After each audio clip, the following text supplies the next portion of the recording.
Hi, everybody. Welcome to Women's Wednesday. We're here with Lisa Soriano. Did I get that right? Yes. Awesome. Thank you so much for being here. You're an author. Yes. You're a therapist. Correct. Amazing. Thank you for the work you do. Really appreciate it. I'm excited to talk to you because you've written this book, 7 Moments That Will Ignite Your Faith. Is this your first book? Yes. Okay. How long did it take you to write it? Everybody asks that. And to be honest, it's been like being written in my mind since I was in my early 20s, just testimonials that I've had. But to actually sit down and write it, probably a year. Okay. Just bringing up all the memories and writing it down and editing it took about a year. Okay. And what made you write the book? How did that journey start? So, gosh, it started way back when. The whole reason I wrote the book was mainly going to be for my kids when I passed away and generations to come. Originally, that was my thought. Wow. Not to put it public, only because being a therapist in the community, I recognize that can be a risk with self-disclosing some of my stuff from my past.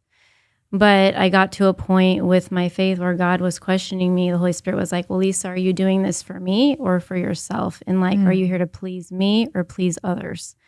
So I said, you know what, for you, God. So he's like, well, what does it matter what anybody else thinks? And honestly, your heart is to help others, right? Of course. So at that point, he's like, I want you to make it public. So they're my testimonies, like 7 powerful moments in my life. I wasn't raised in the church. Okay. I wasn't raised in faith. Okay. I come from a broken home. Parents divorced when I was 5. Love my parents, forgiven them for all that. But my mom has remarried, a few times after that. Dad's been in the second marriage since I was 7. Okay. That relationship. But coming from that kind of background, and, when I came on the show, I was thinking, okay, sobriety.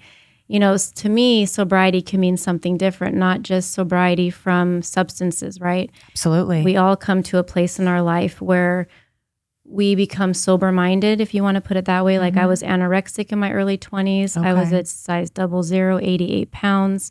I probably would have passed away if I didn't have my mental breakdown where it woke me up because my brain wasn't getting enough food and nutrition. Wow. That my mind snapped at 23 years old. And then it was like, who am I? So that was a very sobering moment of getting out of that. And then who am I if my mind can do something that powerful? It was very scary. Yeah. How did that eating disorder start? It started with, so I was in a relationship with somebody, my first love, my older son's dad. And I thought, you know what?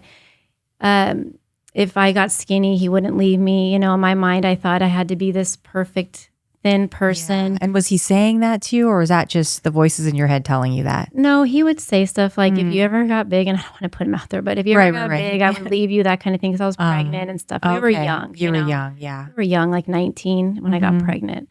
So he would make comments that would really make me feel insecure, and started putting that in my head, like, okay, if I want to keep this family together, I have to get really in shape, look good, be thin. So it started on, okay, I'm just going to cut out beef out of my diet, and it led into red meat, other things, and just becoming very obsessive compulsive about what I was intaking. Yeah. Weighing myself 10 times a day. Oh, wow. Didn't do binge and purging, anything like that, but just eating the same regimented foods every day. That's why now I'm like, hey, if I want to eat what I want to eat, I'm going to eat it. That's right. And just work out. Yeah. So, but yeah, it started that way. And then, at 23, to find yourself in a mental hospital, like, what just happened? I know everything that happened, but even being a therapist disclosing this, I'm taking a risk. But it's like, I feel like, when I've gone to therapy, it's so refreshing when a therapist can self-disclose about their life and their struggles, because I'm like, you know what, they're not just coming with book education and, academics, but they also are coming in with a fresh saying, hey, I've gone through some hard stuff and this is what it looks like. And then for me, I receive better from someone like, how did you get through that? Absolutely. And I believe that wholeheartedly. And I see that show up in my life all the time. I've worked in the treatment field for several years. I come from a clinical background where I was doing case management and counseling. I never became a therapist, but still helping others. And in that space with addiction and mental health, it's great to be educated, of course. But if you can have that factor of being relatable to somebody and be able to use your own struggles with whatever that may be to be relatable to somebody else. It just creates this safe space and trust where they feel like, okay, you understand. I've noticed, and I don't know, I'm sure you have too, working in the treatment space in particular, that a lot of the clients, they even have a hard time working with a therapist that hasn't been or doesn't understand that journey firsthand, of going through addiction or mental health, because they're like, oh, you don't get it, And so I think being able to disclose to a certain extent with having, healthy boundaries in there, Right. but, letting people know who you are makes it so much better. Yeah. So I will. And when I'm meeting with clients, Yeah.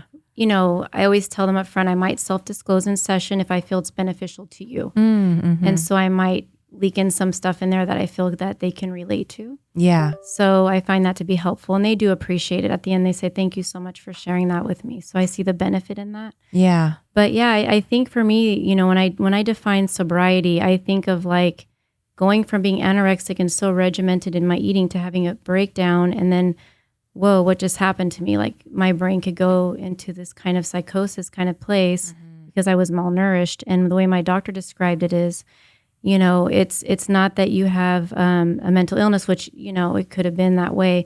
He said it's the fact that your brain snapped because you weren't feeding your brain. And our brains are fat matter as well. But back then they didn't know enough about it, because this was like, let's see, I'll be like 25 years ago. We're not going to age me that much. Yeah, right. I'm always like, it was a while ago. Let's make it way back there. But we, unpacking all of that and getting healing, going to therapy, finding God was my second sober moment in my life. Because again, I wasn't raised in the faith at all. I mean, my mom's side's Mormon, dad was Catholic. And for me, it was like, what's the true church? What's true religion? Is there a God? And coming to that place in my life of like, I need answers, because I kept, feeling like a failure, trying and failing. And when my son's dad served me custody papers and our son was 8 months old, as a mother, I felt so defeated. And I wasn't using substances. I wasn't out partying. I mean, which if that's what you're doing, I'm not judging anybody, because we all go through our stuff. Yeah. But for me, the case was just, I felt defeated as a mom because, I wanted to have that family unit that I didn't have.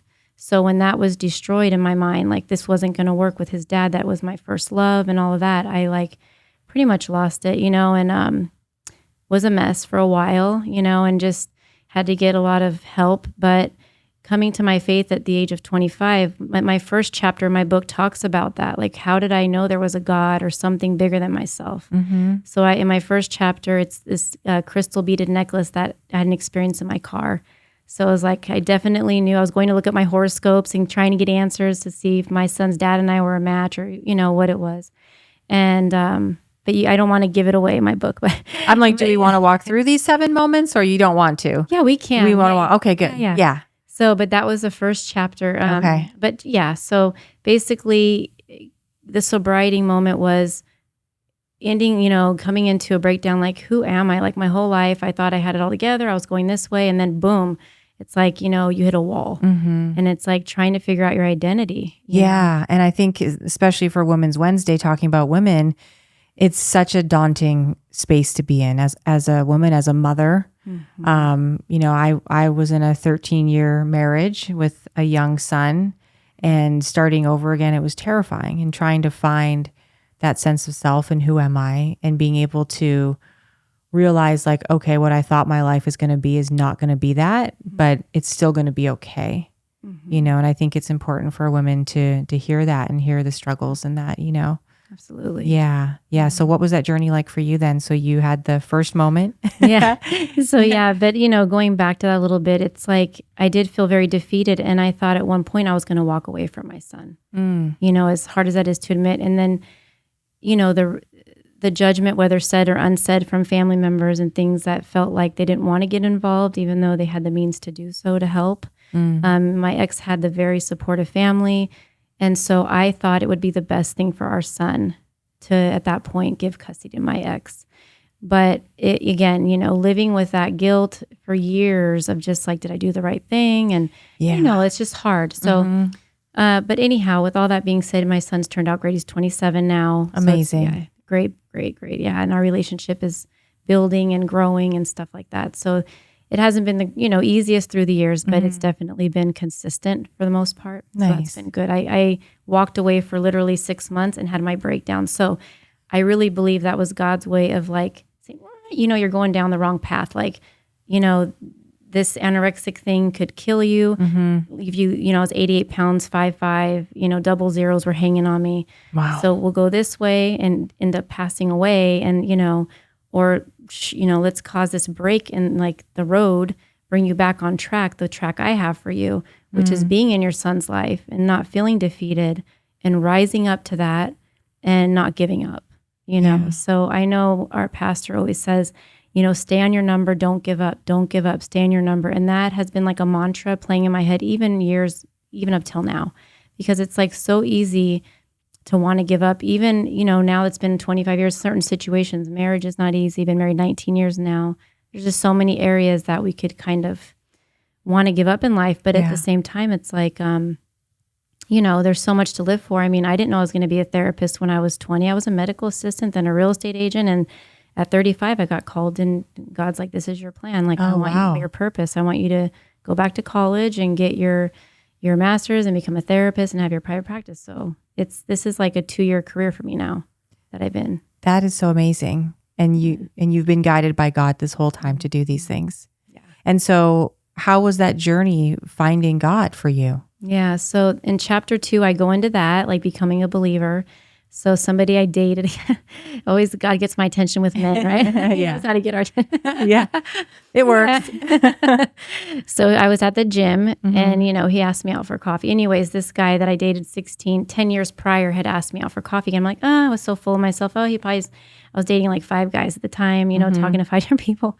And he took me out for coffee. Here I'm taking out my pack of cigarettes. So I was addicted to cigarettes, but I'm smoking my cigarette there. I'm like, do you mind if I smoke? And he's like, I have so much peace. And I'm like, how do I get that peace, So he told me what to do and he led me in like a prayer and got me my first Bible. And I was so hungry for peace in my life because like I said, I kept trying and failing, sleeping, couch hopping, going from different friends' living rooms or just trying to like survive after my, everything that had happened. Yeah. So when that invitation of peace came in my life at the age of, was I 25? It was like, yes, like I was so thirsty, So I go into that in chapter 2 about becoming a believer, a Christian, having a born again faith.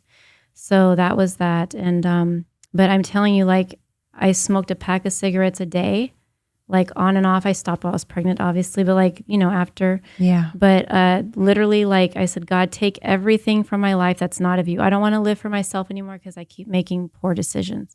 I felt like I was not making great decisions for my life. And literally the next day I couldn't even smoke a cigarette. I haven't smoked since. It's been 25 years. Like I couldn't even, I felt so sick. Like I wanted to vomit, I'm like, okay, these are done. Throw these away. Yeah. And all those guys just stopped calling and they would call every day. I'm like, what the heck is going on? Like, and he's like, remember you prayed? I did surrender that, part of the surrendering process. Yeah. It reminds me a little bit of the 12 steps. I don't know if you're familiar with them or not, but that surrendering process and the willingness, to surrender and turn your will over to a higher power, whatever that looks like for you, obviously God. And yeah, it's like for me, when I was able to finally surrender, then things started working out, and people did remove themselves from my life and things got much easier. I think it's, being able to finally come in tune with what you really want and what you're desiring. Yeah. I love that.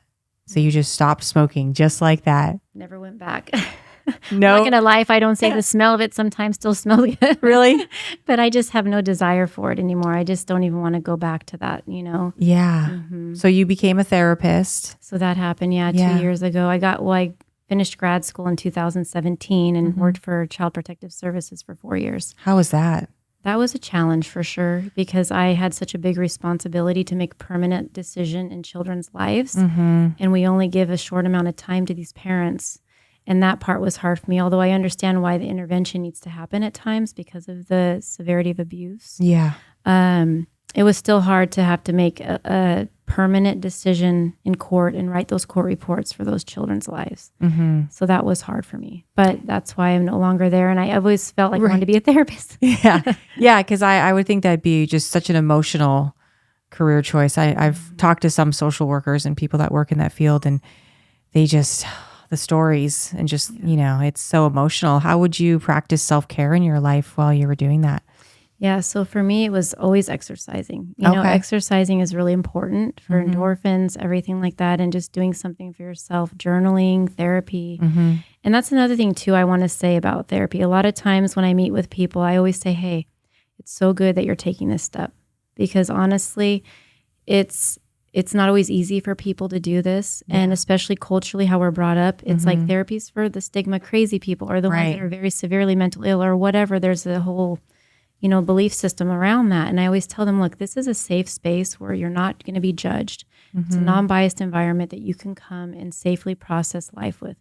I go to therapy. I tell them, like, I'm in couples therapy. I'm in my own therapy. Yeah. I think it's very healthy, like just having, because our friends and family and all that, a lot of times, like they're too close to us. So it's like hard for them to not be biased. So, and then burden too. We don't want to burden people in our personal lives. So. Yeah. It's so therapeutic. I mean, it's for anybody to go to therapy. I mean, I love therapy. I've gone to therapy for the last, I don't want to age myself either, but since I was like 12 years old, I've gone to therapy off and on. So for a very, very, very long time. And, when I was little and I was in therapy, I had a lot of trauma as a child. And so I was in therapy at a very young age, but it was hard as a kid because I felt like, oh, I don't want to do this and I don't need this. And then as I got older, in my addiction, it was hard because I felt like it was weak, like do I really need help? Why aren't I strong enough? Why can't I just do this? And what I've come to realize is that it's actually courageous and strong to be able to do that and to open up and to discuss your feelings. That takes a lot of strength. Yes. Yes. And I think a lot of people feel showing signs of weakness as being weak and not strong. Yeah. But like, I love Brené Brown, and she talks about the power of vulnerability. I love her. Yes. And how empowering it is when we become vulnerable. Like when we can, be honest about our stuff. And that's another thing I want to say. I want to add this in. Like, I had this visual the other day of like, there's this, I don't know if you guys have ever seen, but like emotional luggage magnet.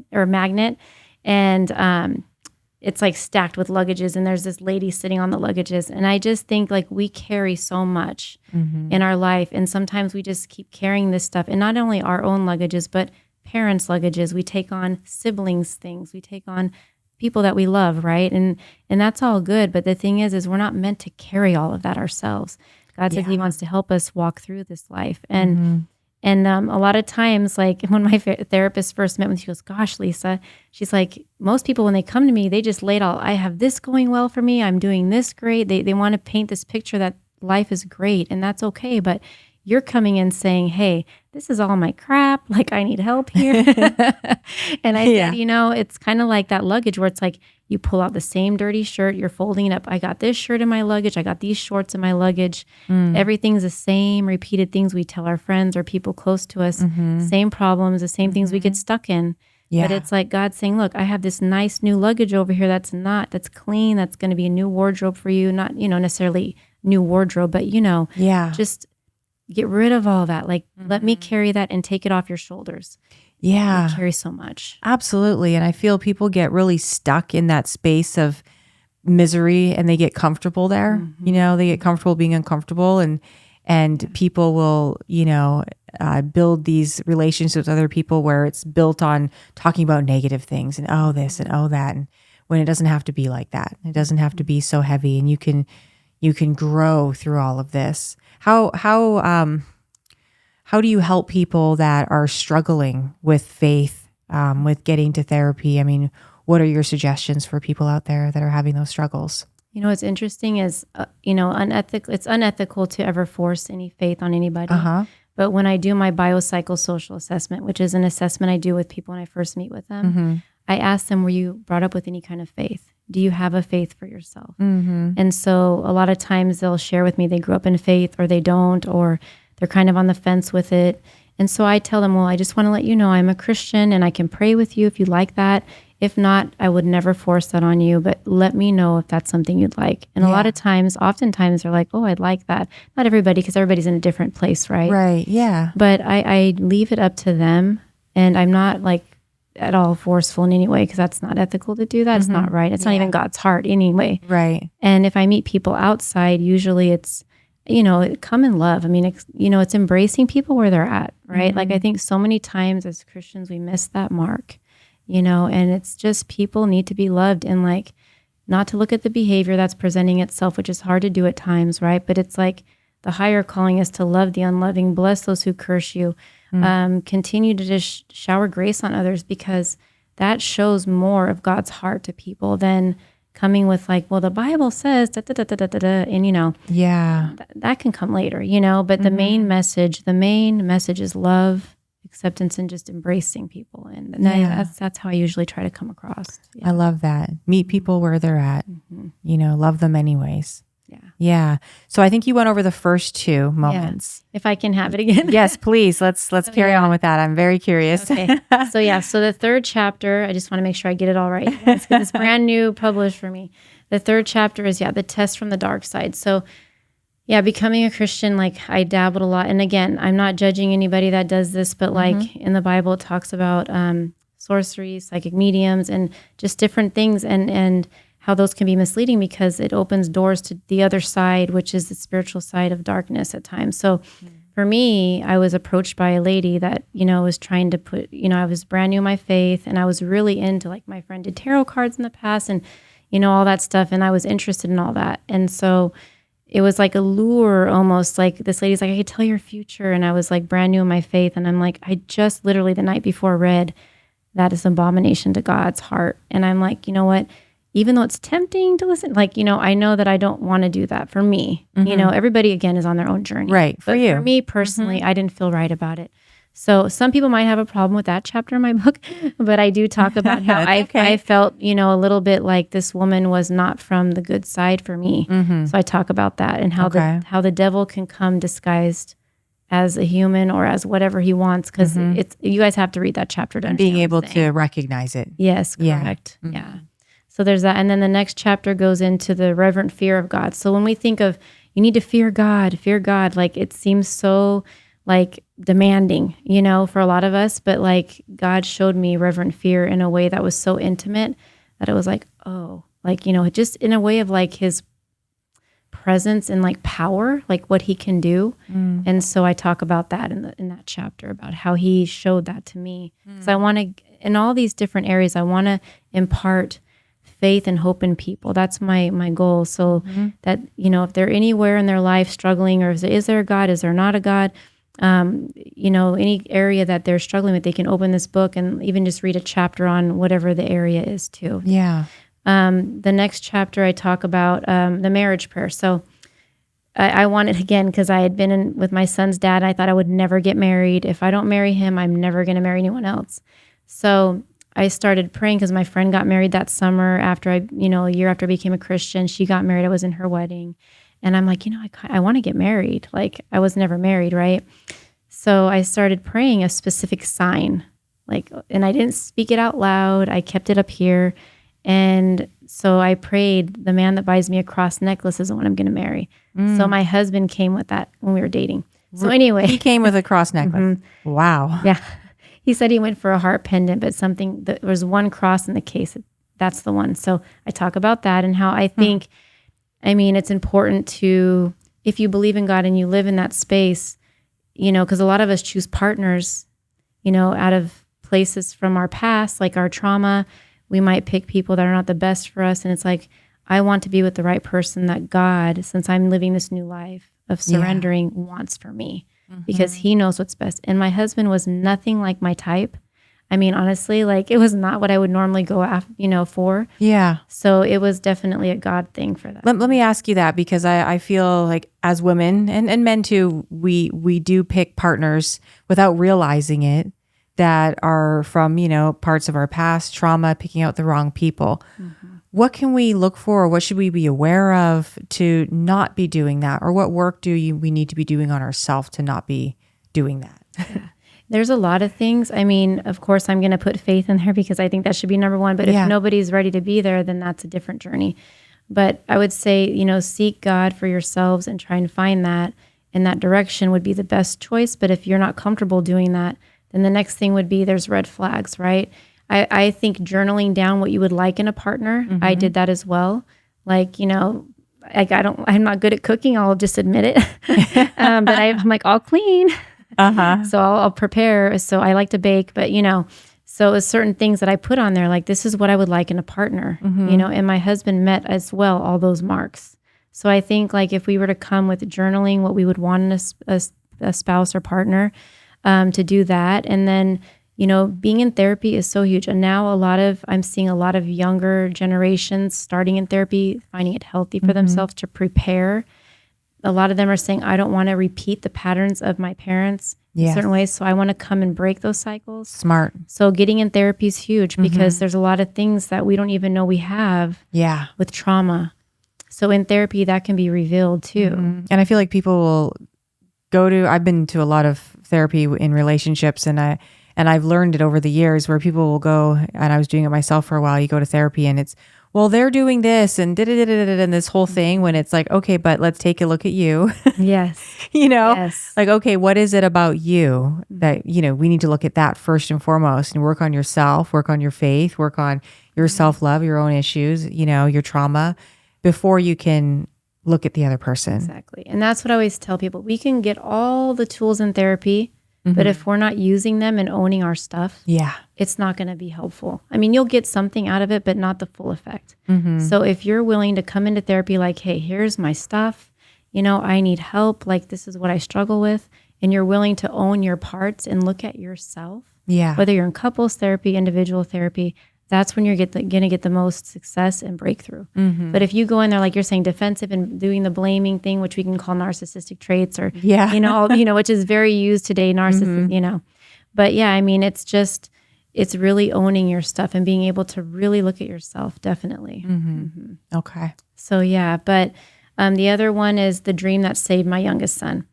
So that's chapter 6 of my book, and the sixth moment. And basically, I talk about how my son almost died in my arms, and I had a dream prior to. What happened? Yeah. Like in life or in the dream? Well, he almost did. So I had a dream the night before CPR class. Because, when you're pregnant, there's Lamaze, CPR. They want you to do all these classes. I did not want to go do the class because I was so exhausted at the end of my pregnancy. So the night before the CPR class, I had a dream that my child passed away in their crib, my baby that wasn't born. And I was like, I didn't know what to do to resuscitate him. So that dream, I went to the class because I'm like, I got to go learn how to do this because I'm not going to know how to save my baby if I don't have this class again. Yeah. Because my other son was already, older, like 11, 12. You forget with each kid, especially if there's a gap. And so I went to that class, and that day that my son, and I co-slept, which a lot of people don't believe in that. Everybody has their own beliefs. But if he would have been in his crib, they would have said SIDS that day. I would not have been able to resuscitate him. Because I had him laying next to me. I was feeding him. I would pump and then feed him. It was the day after we got him dedicated in our church. And the pharmacist said, yeah, you can give him both meds together. So we gave one medication and then another medication. And then literally 20 minutes I was dozing off, I felt him stiffen, like seize. So he started seizing, and then he was turning like a grayish blue color. Wow. And I was like, oh God, don't take my baby. So I started doing like Heimlich, when, the choking, what they teach you in CPR. Yeah. After he stopped seizing, because you're not supposed to move anyone when they're in the middle of a seizure. They're supposed to let them have their seizure, I've heard. So then I did that, and I called 911, but he didn't die. Yeah, but that was just unbelievable. Again, holy smokes. Had I not had that dream, I wouldn't have gone to the class. Yeah. He would have maybe been in his crib. So yeah, just to be paying attention to dreams. Yes. Yeah, so that was that one. And then the 7th chapter, the last one, the last moment is the calling. So okay. I've been with my husband, be married 19 years, August 7th of this year. Congratulations. Thank you. It's a long been time. a journey, yeah. Quite the journey. Yes. And not an easy one, but we've, kept in there and done whatever. Therapists, we've probably been to 10 or 11, but we're still here. No. Yeah. Hey. I'm saying don't stop. If one doesn't work, go to the next one, I'm not even, for everybody. So yeah, everybody has their choice. And I think it's good to have a therapist you feel comfortable with, for sure. And it's okay, people, like if you don't think that your therapist is a good fit to, to leave that therapist and be honest, like, I think it's not working out. Yeah. Because sometimes people continue to come and maybe you're not the right therapist. Right. And a lot of times I'll get with people, I'm not EMDR trained yet. So when I get to the layers and I recognize that this trauma is deeper and I can't help this person at that level, I will then refer out because it's not my expertise at this point. But yeah, so basically I was going to leave my marriage at 7 years because I was in a verbally and emotionally abusive marriage from like day one. Like we both came in with stuff, but it just got pretty hard to endure that. And a lot of my Christian friends, pastor, therapists were like, you don't need that, you should go. But again, I always want to hear from God because I didn't want to make the wrong choice for myself. Yeah. So I was in prayer crying for many times, crying out to him. And yeah, I heard clearly a word from him and it was like, this is what you're going to do in your future. And I don't want to spoil it, but he gave me a word. And then my husband never told me his dreams, but 3 days later he had the same word in a dream. He got a dream. So I was like, okay. And then that's when I started finishing my journey of school because I had been going back to school a month at that point. So yeah, so it kept me in my marriage because it wasn't just a word God gave me for me. But it was like, this is for me and my husband to do together if we stay married and don't give up and lose heart. Yeah. So I stayed in and I'd made that decision to stay and I had the separation paperwork in my card and everything. My husband didn't know. So how did you guys overcome that? What did you do? Therapy, prayer, church, continuing to just pick yourself up, dust yourself off after fight, you know, and just, putting boundaries in place. The more I got educated and went back to school and learned more, I know more about boundaries because I didn't have those healthy boundaries. Still learning. Boundaries are something that are, I think, a lifelong process, especially if we're not taught those at growing up or we didn't have a voice necessarily or weren't heard. Yeah. Then we have to develop those and learn that it's okay to have boundaries with people. Yeah. Having boundaries. That's always been a big thing for me. Learning those boundaries, the healthy boundaries, and being okay to say no. No is a full sentence. I feel for me personally in relationships, it was a lot of pleasing and not saying things that I wanted to say, going along with things, and just not speaking my truth, and not having good boundaries and being able to, voice how I felt. So yeah, I think it's super important for people to learn those things. What do you guys do to keep the marriage alive after 19 Laughter. years? Laughter, yeah. Teasing each other. No, but honestly, I know laughter lasts a moment, but it's we just laugh. My husband and I have the best times together. We have fun together. We're a good functional team. You focus on the good. What do we have that's good and strong? You have kids. We have our younger son together who's almost 16. That, and then just, remembering what are we doing this for? It's not about, this can throw some people off, but it's not about our happiness necessarily. What are we, when you really get down deep, what are we really here for? What is your purpose? What is my purpose? What are we living on this earth? For me, it's we're passing through. This is not our eternal home. Right. That's my faith, I agree. right? So for me, it's okay, how am I living my life? And we're not always going to get it right. So this is never to judge or condemn anybody in their positions. But for me personally, I always think about if I were to die right now and I faced God, how would he say, I want him to tell me, good job, for staying in, doing whatever you did to try and keep your family together. And that's what has always been in my forefront of my mind for my marriage. And I'm not saying that has to be for everybody, but for me, I could have easily said, you know what, I want happiness. I want to be happy. I'm not happy here. This isn't right. And it isn't right a lot of times, but the grass isn't always greener on the other side. I've seen that too, where it's you think I'm going to get more sex over here. I'm going to get more, this over there or whatever, fill in the blank. Yeah. But honestly, that person on the other side could be in a fire and then lose their looks, or that person can lose all their money. Very true. Yeah. Anything could happen. So it's what are we really, when we're looking for a partner, a forever person, it's he's my best friend. We're a good team. Yeah. We both have the same value system, so that's what I think matters the most. Yeah. And they say, the grass is green where you water it. And I think what you just said, we can get caught up in the bad things that are going on, and need to be focusing more on the positive, and yes, certain marriages, relationships aren't meant to be and they're meant to end, but in life in general, we have to be looking at the positives, Right. you know? And a lot of times we go into marriage, obviously with expectations, right? Mm-hmm. Why, I should be getting sex this many times a week, or, I'm just putting out there because as a therapist, I see that a lot, right? Yeah. Or, I should be getting this need met or that need. And yes, that's true. But I think at the end of the day, if both people are giving 100% of themselves, like we can get very complacent and comfortable in our relationships, Right. which that's when, things can kind of go awry. So I feel like if both people intentionally come in and don't lose like that spark that you once had, and have fun together and do things like, remember why you're together. Yeah. Like what drew you to one another. Yeah. Continue to date, value each other. You see it all the time. People, they get into relationships and that honeymoon phase is over, and then they get into like the real life part of the relationship and the family, and there's kids and it's like you stop dating that person and valuing them and having fun. It's like the classic tale. Yeah. And that's why I try and tell my couples a lot. Like somebody told me once, like do like an alternate alphabet date night.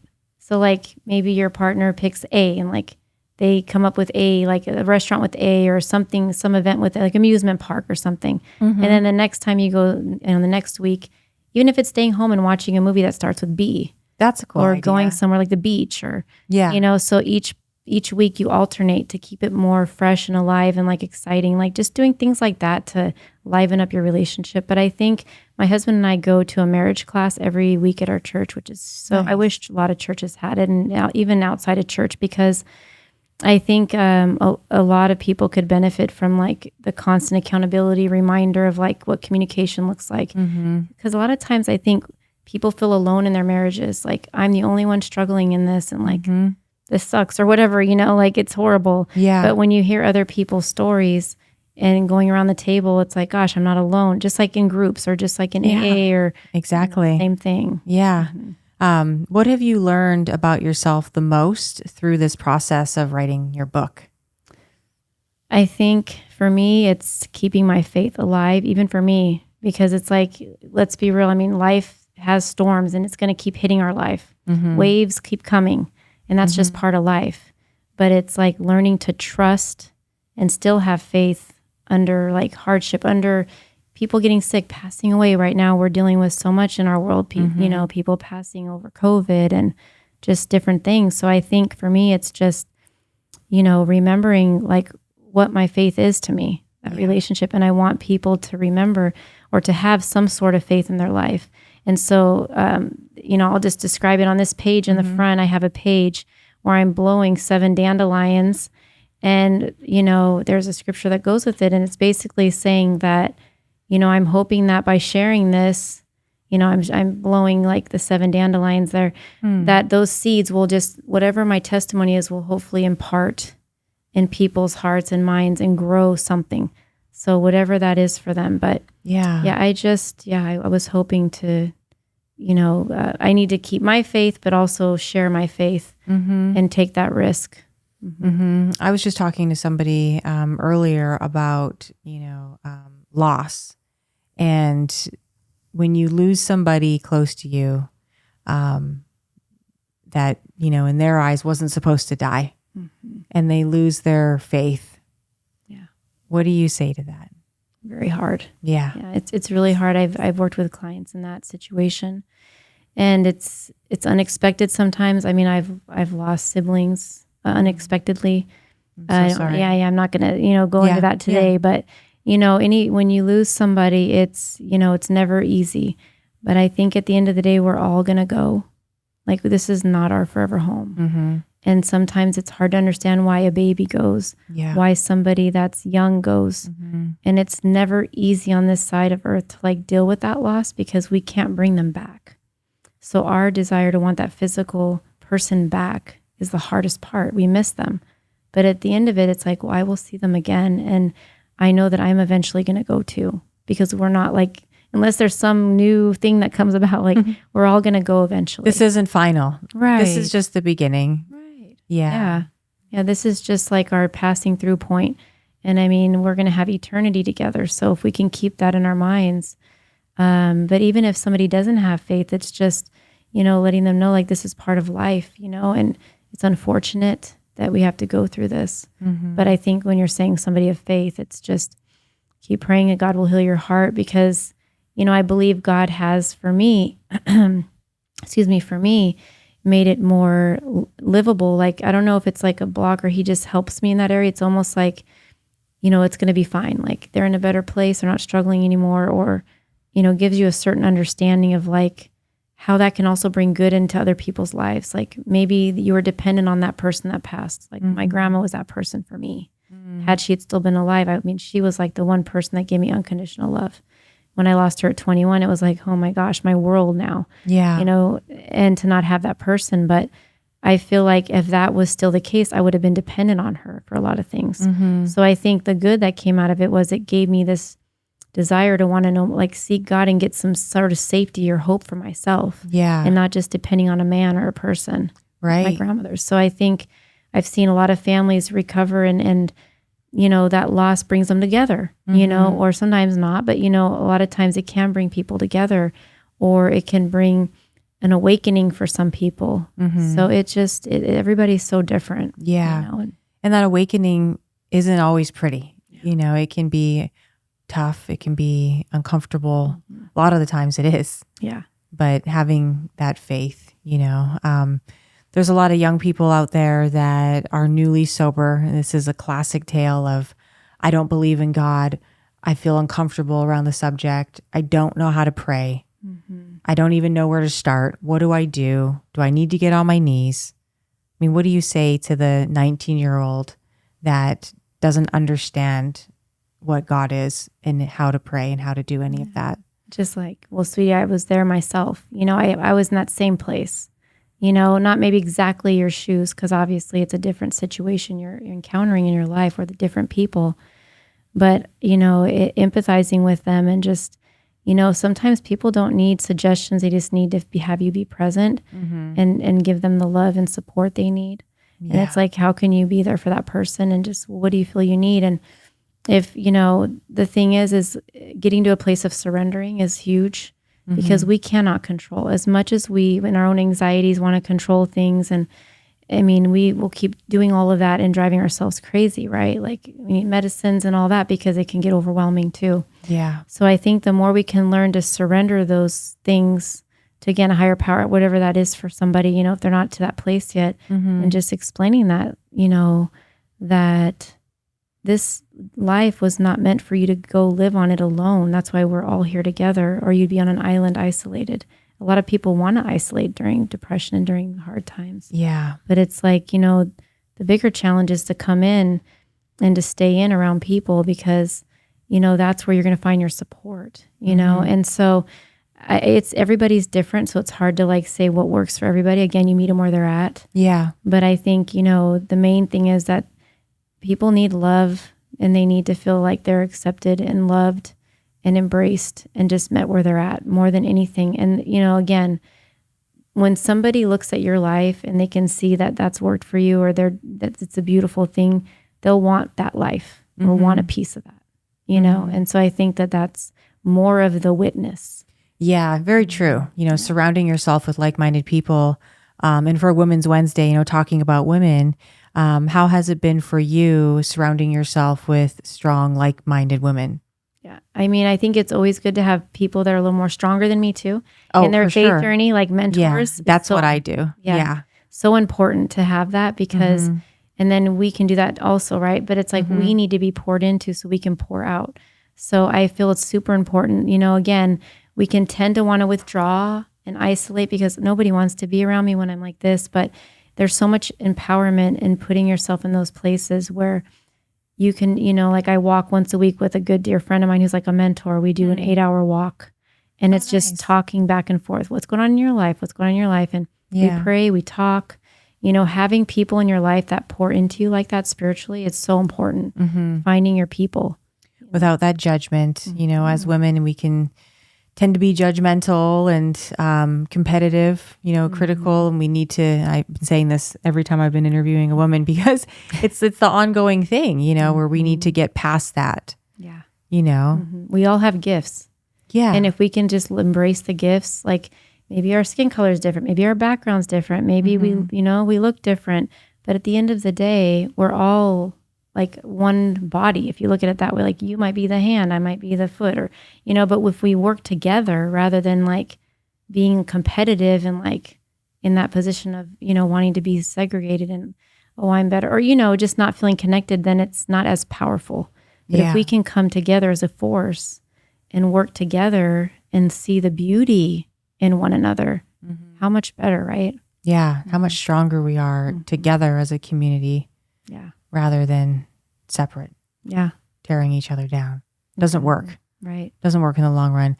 So this is book 1. Yes. Is it on shelves yet, or? So I will have a book signing at Barnes & Noble Rancho Cucamonga August 12th from 1 to 3. So it is on Amazon, Barnes & Noble's, Books A Million. A lot of different retailers have it now available. Amazing. And this is the first of many? Mm-hmm. Yeah. Yeah, I have others in the back, but trying to balance that out. But yeah, I want to do one on suicide. Okay. I want to do one on marriages, like using some visual aid. Because a lot of us, I think, seeing visual things in a book and like application. It's helpful. Yeah, because just reading a book sometimes without visuals, it's kind of can get boring sometimes for some people, and they need the visual aid. Yeah. We're all different learners, so. Yeah, that's how I learn. Like I can read, but I'll only be able to read a little bit at a time. I'll highlight a lot. I'll go back to it. But being able to visually see things and have images, that's really, really helpful. Yeah. Amazing. So when you write a book, you said it took you a year. Did you ever get writer's block? I always get curious about that. What's funny is I really feel like, because my aunt actually helped me because she's written many books, and she's been on the Ellen show and this and that with her books, but she does a workshop too on books. So if anybody, comes to you and says, oh, remember that person you had on the show that day? Like I can get you her information because she does a workshop too. People that want to put their story down. But I sat in her workshop, but, writer's block, I would say more of like, I have to be led by the Spirit, especially if it's a spiritually faith-based book. I don't want to just write like what I think. Just like I don't go to my sessions with my clients with an agenda. Like I might look at their notes from a previous session, but I always meet them where they're at, let the Spirit flow through. Even today, I don't have like obviously a paper in front of me, right? Right. Like, God, give me the words like you want me to share. Yeah. Speaking what's put on your heart. Yeah. Yeah. So it's it's funny when I would write, I'd be running because I'm a runner on a trip or, indoor, outdoor, get my phone out and dictate into my phone. So I'd be on a workout machine and it's my, your endorphins are going. It's like, and then click, save, send to self. And then I would copy and paste into a Word doc when I got home. I always admire anybody that can write a book. It's fascinating to me being able to put all of that down on paper and make it into a story. So amazing. Thank you for doing that. Yeah. What has God showed you about yourself that you didn't realize before? My capabilities. And that's what I want to share with people that, to encourage that might be feeling like, what's my purpose? Like, that kind of thing. Because if somebody would have told me when I was 19 or 18, hey, Lisa, when you're 35, you're going to go back to college to become 6 years, and then you're going to get your master's, and then you're going to have your own private practice, and then you're going to write a book. I would have been like, you're out of your mind. Right. I mean, I would have been like, there's no way. Like, I don't see that for myself. Right. Yeah. I hope it helps people. Yeah. But I've learned that, again, I was trying to offer hope to everybody that, even if you'd start out maybe slow in life or have a lot of hardship in your younger years, to not lose heart and give up, because there's so much that can come unexpectedly in your life, right? Like there's so much in our future. Like we don't even know. It's exciting if you look at that. Like it really is. I would not have known at 19, 20 or 23 when I had that breakdown, like that I was going to end up helping others this way. Yeah. Despite 23 years ago going into what happened to me. You know what I mean? No, absolutely. And that's kind of been my journey too. I would have never have thought that I'd be here at 19, and I think that just is a message for women out there and men, that it's never too late. Yeah. We can always try new things. Yes. Life, it's just such a big adventure that we're on. Yeah. And be able to have the ability to think, okay, maybe I can try this at 30. Maybe I can do this at 40. Oh, I haven't had faith. maybe I can find that at 50. It's not like, oh, my life is over, you know? Yeah. And I think we tend to catastrophize a lot, internalize things, like beat ourselves up more than we need to. Yeah. And it's like, that's why, again, it's important to have people who believe in us, cheering us on, like our friends that are mentors. Not that we always need the validation and we'll always need that, but sometimes you do need that. Yeah. I mean, we all like to be encouraged. I mean, I think if we say we don't like that kind of lifting up, then we're lying to ourselves. Yeah. Because I mean, it's nice to hear, even though it's hard to hear at times, those compliments and stuff. But yeah, I think it's just really taught me that if you put your mind to something, you can do it. Absolutely. Yeah. Any final thoughts or prayers to any women out there? You know, I mean, maybe if I can close in a prayer. Absolutely. Yeah, let's do that. So Lord, I just thank you for this opportunity of coming on this show and this podcast with Jenny. It's been a blessing. You know that I'm coming in, I was nervous, my first one, and I just want to put a word out there for anybody that's, even though this book may look like it's for females because of the cover, it's a gender neutral book. Anybody could really benefit from it. I pray that it would get into many people's hands and that they would be blessed by it, Lord, and that you would show them how powerful you are in their life. Father, that they do have a purpose and a reason for being here on earth for such a time as this, and that no matter how they started, no matter what struggles they've gone through, addictions, whatever they've gone through, people they've hurt in the process of their own hurting, that can all be healed and washed and cleaned, and that they can start a new life and they can unload those luggages, and that you can fill them up with such a hope and such a drive and motivation to complete so much more than they could ever think or imagine. So I just pray that into whoever's watching this life, that they would get faith and hope for their life, and that they know that you can do anything through them if they just have faith. In Jesus' name, amen. Amen. Thank you so much. Blessings to you and your family. Thank you. And congratulations on the book. Thank you. You'll have to get me a copy that I can Yeah. put in here, showcase it to everybody. Definitely. Thank you so much. All right, you you guys. Happy Women's Wednesday. We'll see you next time. Bye. Yeah.